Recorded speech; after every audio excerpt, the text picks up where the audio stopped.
Hi folks, and today I'm going to talk about No Man's Sky Next. Next, of course, being the name of the great big update that only recently added a huge load of features into this game, finally making it a game. Features that I think probably should have been present when it launched in 2016, but weren't. So anyway, you've probably heard a huge amount of hype and publicity over this game in the last few weeks. If you've been following me on Twitter, you'll know I've played quite a lot of it. So today I'm going to answer the questions: what is it worth it, and why is it hyped so much now? And I'm going to list some of the good points and some of the problems that the game has as well. So we're going to very quickly answer, is it worth it? I know a lot of you guys are going to want me to cut to the chase, and at its price of £39.99, as I think it is on Steam at the moment, is it worth it?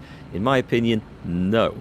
When the update first came out a couple of weeks ago, this was on sale at half that price, $19.99, and a few places like Green Man Gaming even give you a little discount on that to get it for even less. At half the price, at 20 quid, yeah, it's probably worth it. I've certainly got plenty of entertainment out of it, and I think I will continue to do so. Had I paid 40 quid for it, I'd be starting to feel quite jaded by now, and I'll explain why later on. So what exactly is No Man's Sky? Well, it's a great big open world sandbox space game of exploration, crafting, upgrading, and repeat, basically. The universe that you're plunged into is procedurally generated, which means it's going to be different for every player, and if you were to start the game over again as a new character, then it'll be different from the previous time that you played it. That's actually quite a cool feature and a good idea, but how they've done it, well, I'm going to mention that a little bit later on in one of the problems. But the game focuses around exploring, discovering, harvesting resources, upgrading everything, building new stuff, and repeat.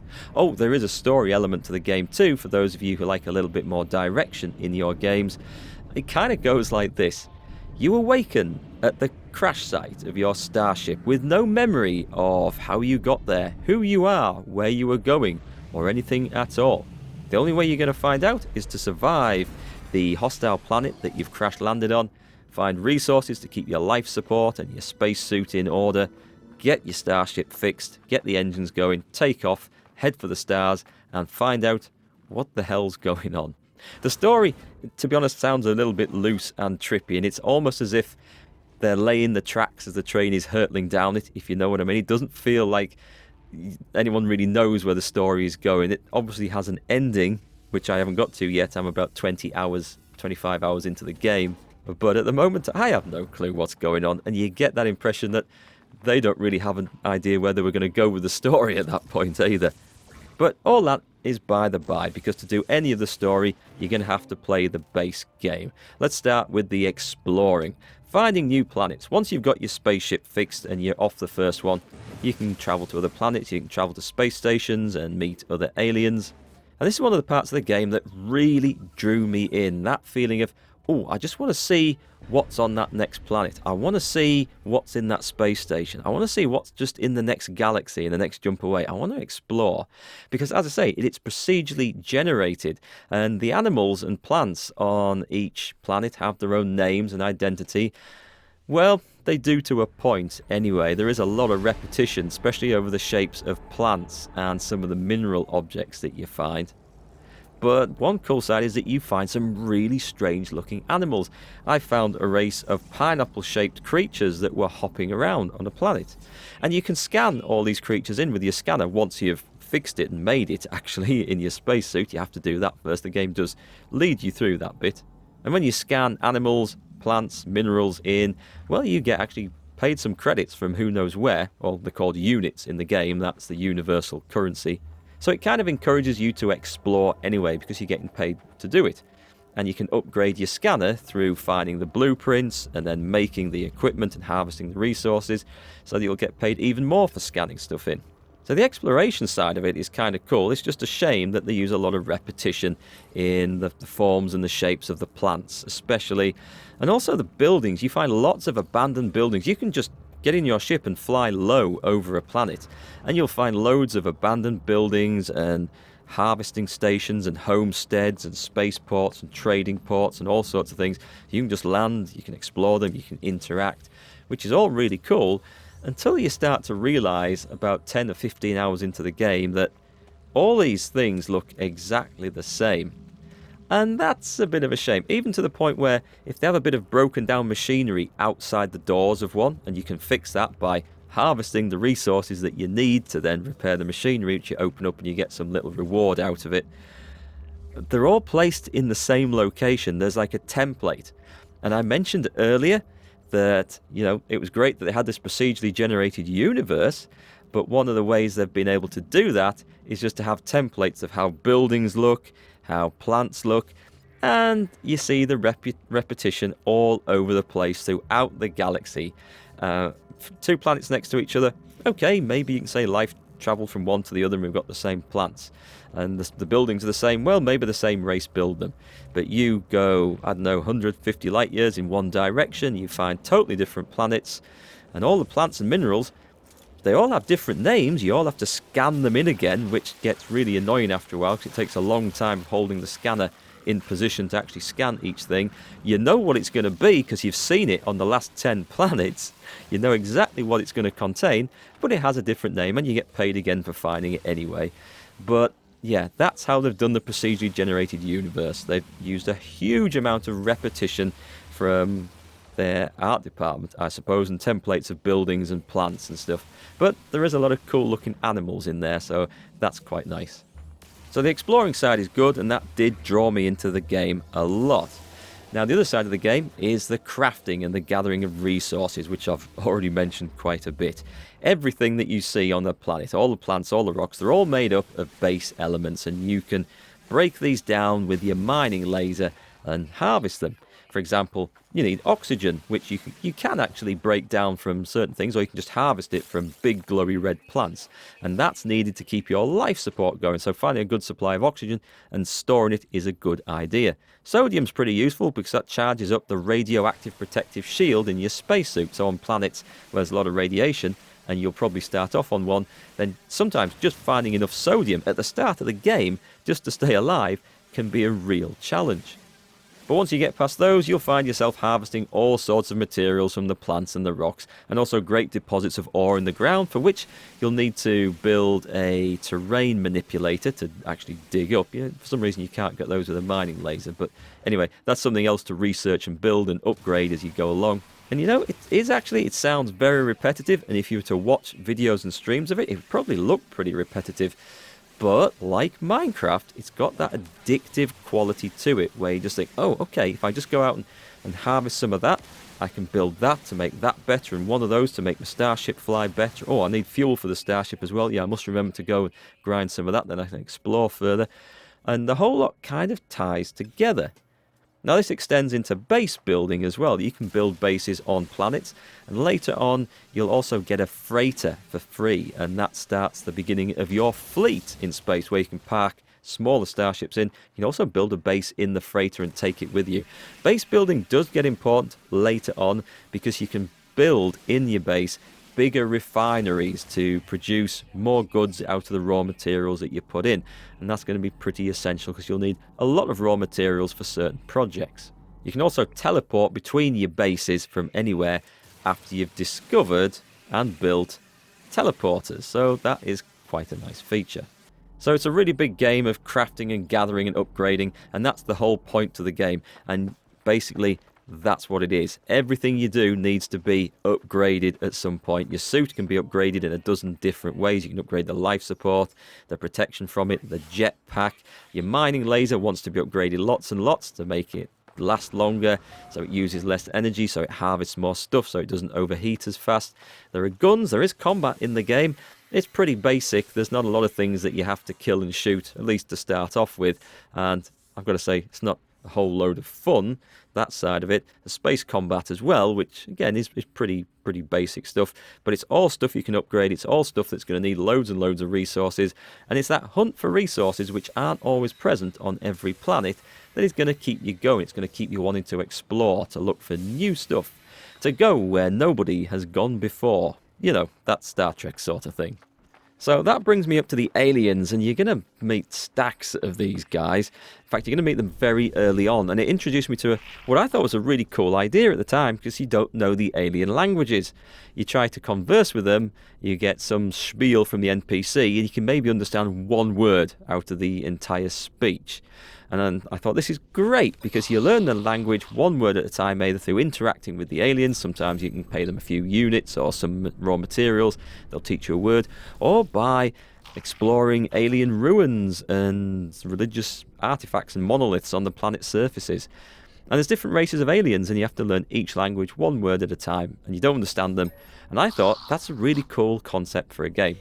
Until about 15 or 20 hours into the game, I started to realise that it doesn't seem to make any difference, because you talk to the aliens, you get some spiel back that you don't understand, but then it kind of explains what they're wanting you to do, or gives you a clue or a gist, and you get to respond.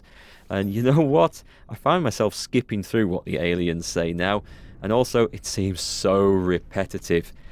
They've done the same thing, because there's stacks of aliens in there to meet and talk to, but it is so painful interacting with them now. It's a click fest on the mouse. You click once to talk to them, and you get the menu up and their initial burst of language, most of which you don't understand. You click to get past that to get a little clue, and click again to get past that to get to a response. And then you respond one of the options, and then that's it. It's interaction finished. And then you can talk to the same one again and go through a different interaction. There's no clue, there's no hint to talk to the same one again. So you go clicking through all that and all that and all that, and you interact, you think, oh, click on it again. And then it repeats itself. But sometimes it doesn't. So you find yourself clicking loads and loads and loads unnecessarily. And also, they have alien NPC vendors you can go and buy blueprints from and get your suit upgraded at and stuff like that. And this is the really annoying thing. They've got two options. You can buy blueprints or you can buy upgrades. And you go click, click, click, click, click, click to get through all the nonsense to get to the menu, and you select, oh, and have a look at the blueprints. You have a look at the blueprints, you either buy them or don't. And when you're done, that's it. It chucks you out of the conversation, and you have to go through all the rigmarole of click, click, click, click, click, click, click, click, click again to get to the different option to look at the upgrades. And that drives me mad.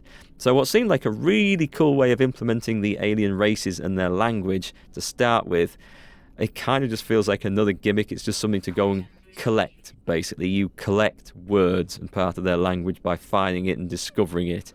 And it doesn't really seem to matter, because I'm doing quite well interacting with them and have become quite friendly with two of the races without having to know any of the language at all, and it's not made any difference whatsoever. So again, we're seeing that repetition in the game, and it feels like it's been very lazily implemented. It could have been so much better. So the game is basically explore, discover, scan, building, gather, craft, upgrade, talk to the aliens. And you're supposed to do all this in complete solitude, right? No, wrong, because there is actually multiplayer in the game as well. That's been added in. You can join other players' sessions, and they can come to your session, and basically they bring all their stuff with them. Well, not bases, but anything that was on their character comes with them. If you join one of their games, you take whatever's your inventory, and you can harvest stuff, and when you leave the game, I think you get to keep it still. So why exactly is No Man's Sky being hyped so much now? Well, as I mentioned at the start of the video, this is the next update. And no folks, that's what it's called. They called it the next update, No Man's Sky Next. It's put lots of the features I've been talking about into the game that weren't there before. And I have to say, considering this was released in 2016 and it was way overhyped back then. In fact, one of the developers was going around to press conferences declaring that there were going to be features implemented in the game at launch that they had no intention of implementing at the game at launch. So it had this huge hype, it launched, and there was massive disappointment amongst everyone in the press. Most of the players who bought it, they felt like they'd been ripped off. It was basically a huge disappointment. And I've got to say, what the hell people were supposed to do in this game before this update, I have no idea, because this update has included all the things I've listed that are worth doing and are any good. Before then, it was probably a game of exploring and digging. However, the developer didn't just take the money and run and say, okay, well, that was a bad idea, a bad project, we'll just abandon that. They've actually patched it and upgraded it slowly over the last 2 years. And now, with the next update, they've put in a huge load of features that probably should have been there when it launched, to be quite honest. But hey, it's there now. and it's actually made it into a game from whatever it was supposed to be before. Is it finished? Hell no, it feels very unfinished. It's not too buggy. I haven't come across a huge amount of bugs. There is one where if you land in your freighter, and it is random where your ship gets put down in the freighter, there's various landing slots, but if it's landed right at the front slot, when you try to take off, well, it just threw me into the roof of the freighter and I couldn't get out, and I almost had to load the game back in. There are game-breaking bugs in, as so many people being saying that you have to be careful, you have to manage your saves well and back them up and all sorts of things, because, you know, these big games, if your save file gets corrupted and you're starting again, well, that's usually the point where most people say, no thanks, and they go and find another game to play because they've just wasted 50, 60 hours and don't want to have to repeat it. So there are issues that need sorting out, but I don't just mean problems with bugs and stuff that needs fixing. Some of the systems in the game just aren't very well finished. I mentioned about the discourse with aliens and interaction with them, and that is just a huge disappointment, and it's become a major ball ache for me when I go to a space station. And sometimes you can talk to the same alien 3 or 4 times and get information out of them. Other times you talk to the guy twice and he just repeats what he said the first time. Sometimes you give him the choice when you're interacting to get one of 2 different responses. You get a response, it doesn't seem particularly positive or negative, so you think, okay, I'll talk to him again and do the other thing. And that doesn't get you any particular positive or negative response either, and you think, I've just wasted my time there. I've clicked about 20 times on the mouse to skip through the horrible function in the dialogue to get to the responses, and I have learnt nothing, and it has enhanced my experience in no way whatsoever, and it has not been enjoyable. Why did I do that? I don't know. It's as if something isn't quite finished there, or maybe they've left space for something else to come along later, perhaps. Who knows? But the thing is, you get no prompt that that's what's going to happen. You get no prompt that you've talked to that guy or that you haven't talked to that guy. So if you come back later, you think, have I been here before? Have I talked to him? I'll try to, oh God, it's this guy. Yeah, I've just clicked for ages. You see what I mean? It starts to get annoying. Oh, and speaking of repetition and lazy implementation, something that really irks me is the way they've implemented computer consoles in alien buildings and abandoned buildings on planets. These are computer terminals that you can hack into to access the information, but first you have to crack the code. And when you first come across these, they're presented as simple mathematical puzzles. You're shown a series of numbers on the screen, and you have to figure out what number should be entered next in the sequence. I thought this was great. It's an opportunity for the players to use their brains, to problem solve and maybe get round some puzzles. They're not too difficult, they're pretty easy to work out, but still you get that feeling of reward of figuring something out, and you get a reward for doing it. The problem is they use the same code on terminal after terminal after terminal. So the first time you solve a puzzle, you feel, hey, great, I've figured that one out. You'll see exactly the same question and code and sequence of numbers on dozens of terminals afterwards. And this is so lazy. I mean, they can procedurally generate an entire universe with billions of systems.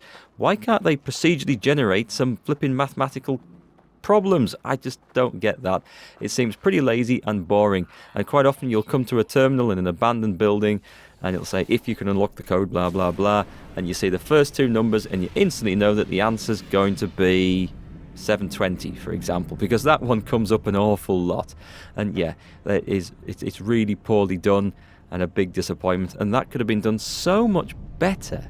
Now, for those of you who do follow me on Twitter and have noticed my post saying, well, I didn't get a video today because I spent the entire day playing No Man's Sky, you're probably wondering, how the hell did I get drawn into this game and spend so much time playing? Because all I've done is complain about it. Well, here's the thing.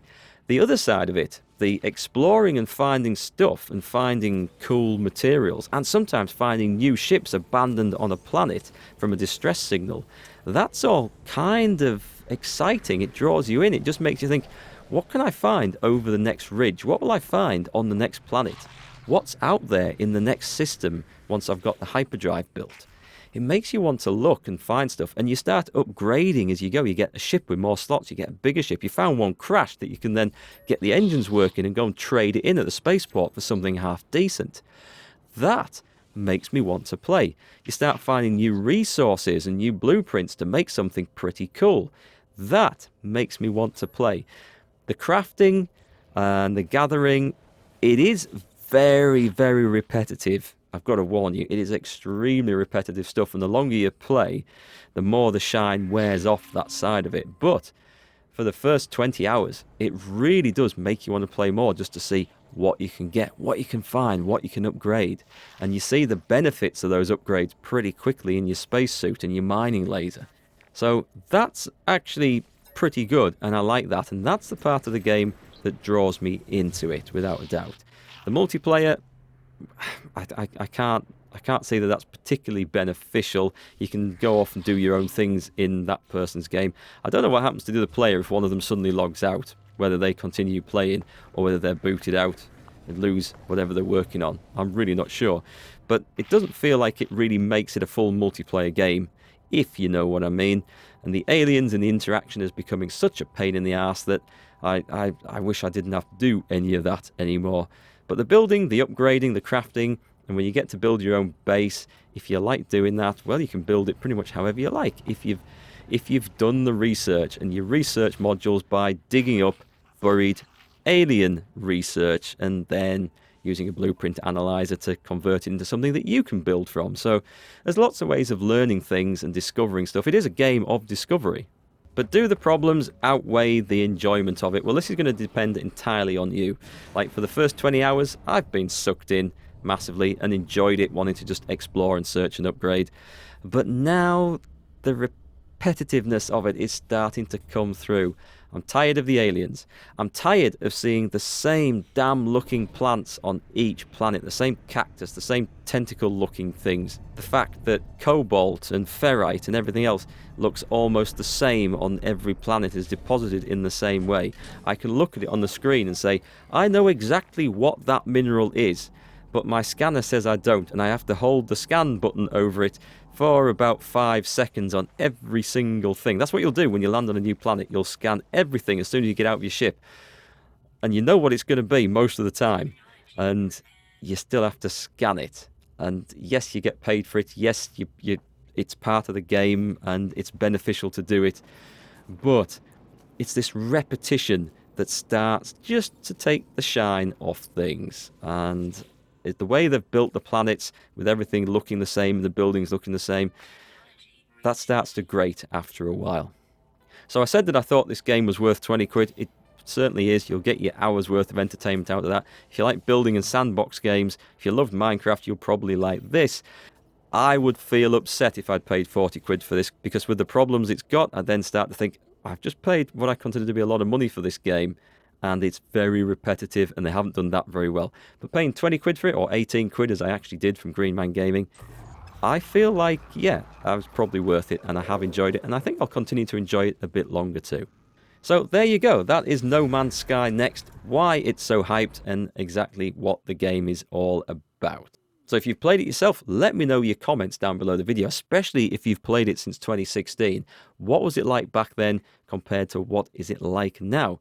And is it the sort of game that you would look for if you don't already have it? Alright folks, thanks for watching, and I'll catch you again on the next one.